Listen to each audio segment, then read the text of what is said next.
জ্ঞানী খিজির আলাইহিস সালামের ঘটনা। স্মরণ করো সে সময়ের কথা যখন মূসা আলাইহিস সালাম তার সঙ্গীকে বলেছিল, দুই সমুদ্রের মধ্যস্থলে না পৌঁছে আমি থামব না, আমি যুগ যুগ ধরে চলতে থাকব। তারা যখন উভয়ের সঙ্গমন স্থলে পৌঁছালো, তারা নিজেদের মাছের কথা ভুলে গেল। ওটা সুড়ঙ্গের মতো পথ করে সমুদ্রে নেমে গেল। যখন তারা আরও অগ্রসর হলো, মূসা আলাইহিস সালাম তার সঙ্গীকে বলল, আমাদের নাস্তা আনো, আমরা তো আমাদের এই সফরে ক্লান্ত হয়ে পড়েছি। সে বলল, আপনি কি লক্ষ্য করেছেন, আমরা যখন শিলাখণ্ডে বিশ্রাম করছিলাম তখন আমি মাছের কথা ভুলে গেছিলাম। শয়তানই ওর কথা ভুলতে আমাকে বাধ্য করেছে। মাছটি আশ্চর্যজনকভাবে নিজের পথ করে নেমে গেল সমুদ্রে। মূসা আলাইহিস সালাম বলল, আমরা তো এই স্থানটির অনুসন্ধান করছিলাম। অতঃপর তারা নিজেদের পদচিহ্ন ধরে ফিরে চলল। অতঃপর তারা সাক্ষাৎ পেল আমার দাসেদের মধ্যে একজনের, খিজিরের, যাকে আমি আমার নিকট হতে অনুগ্রহ দান করেছিলাম ও যাকে আমি আমার নিকট হতে শিক্ষা দিয়েছিলাম এক বিশেষ জ্ঞান। মূসা আলাইহিস সালাম তাকে বলল, সত্য পথের যে জ্ঞান আপনাকে দান করা হয়েছে তা হতে আমাকে শিক্ষা দিবেন, এই শর্তে আমি আপনার অনুসরণ করব কি? সে বলল, তুমি কিছুতেই আমার সঙ্গে ধৈর্য ধারণ করে থাকতে পারবে না। যে বিষয় তোমার জ্ঞানায়ত্ত নয় সে বিষয়ে তুমি ধৈর্য ধারণ করবে কেমন করে?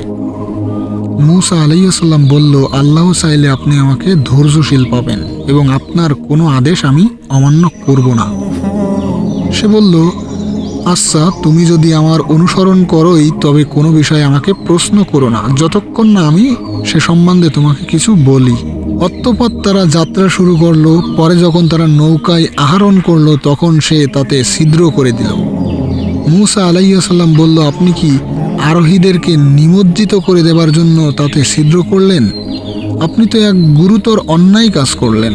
সে বলল, আমি কি বলি নাই যে তুমি আমার সঙ্গে কিছুতেই ধৈর্য ধারণ করতে পারবে না? মূসা আলাইহিস সালাম বলল, আমার ভুলের জন্য আমাকে অপরাধী করবেন না ও আমার ব্যাপারে অত্যাধিক কঠোরতা অবলম্বন করবেন না। অতঃপর তারা চলতে লাগলো। চলতে চলতে যাদের সাথে এক বালকের সাক্ষাৎ হলো, সে তাকে হত্যা করল।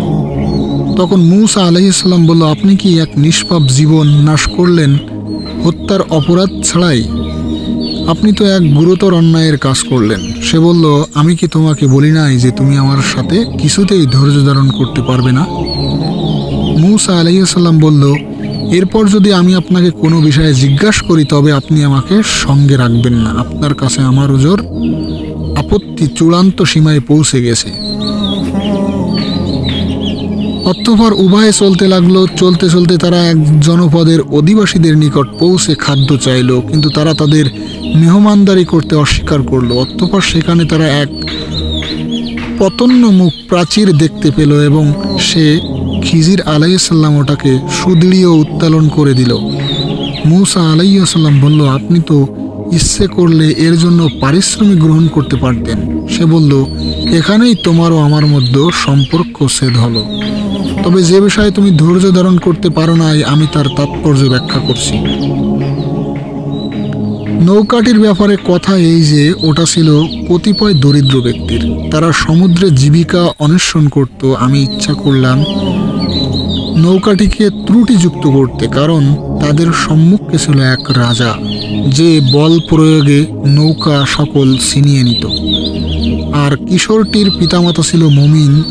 আমি আশঙ্কা করলাম যে সে বিদ্রোহচরণ ও কুফুরির দ্বারা তাদেরকে বিব্রত করবে। অতঃপর আমি চাইলাম যে তাদের প্রতিপালক যেন তাদেরকে তার পরিবর্তে এমন এক সন্তান দান করেন যে হবে পবিত্রতায় মহত্তর ও ভক্তি ভালোবাসায় ঘনিষ্ঠতর। আর ওই প্রাচীরটি ওটা ছিল নগরবাসী দুই পিতৃহীন কিশোরের। এর নিম্ন দেশে আছে তাদের গুপ্তধন এবং তাদের পিতা ছিল সৎকর্মপরায়ণ। সুতরাং তোমার প্রতিপালক দয়াপরবশ হয়ে ইচ্ছা করলেন যে তারা ভয়প্রাপ্ত হোক এবং তারা তাদের ধন ভাণ্ডার উদ্ধার করুক। আমি নিজের থেকে কিছু করি নাই। তুমি যে বিষয়ে ধৈর্য ধারণে অপরগ হয়েছিলে এটাই তার ব্যাখ্যা। সূরা কাহাফ আয়াত 60 থেকে 82।